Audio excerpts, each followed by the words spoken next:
Hey, good morning, biology e-learners. This is your properties of water worksheet that you're going to have today. And what I wanted to show you was how you can make this typable, how you could put text boxes in there for you to type directly onto it. So what you're going to do, you got it opened in Google. You'll have your own copy of it, so that'll be nice and easy. And you're going to go ahead and go to text box. All right.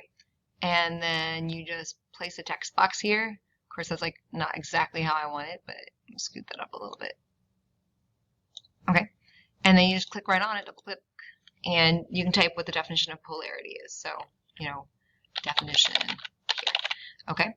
And that gives you a text box for each one of the answer choices. So again, so we made one for polarity. We can go ahead and make one for cohesion. So again, you just go on over here to the text box.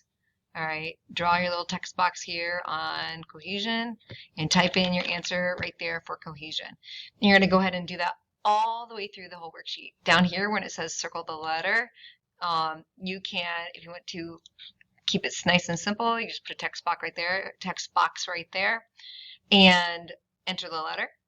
All right.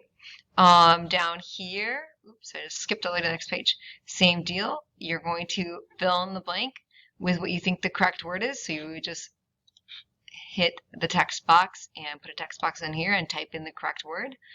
Where will you find these answers? These answers are in your PowerPoint presentations on water, but of course you can always Google the answers too, because those can definitely help you. Google searches, of reliable websites can definitely help you answer these questions. This is very general water property information. All right, so that's all you need to do today for today's worksheet. If you have questions, put them in the chat box. We'll be going over a lecture today, and then the kids will be working on this worksheet, but that's how you can do it electronically. Bye. Have a great day.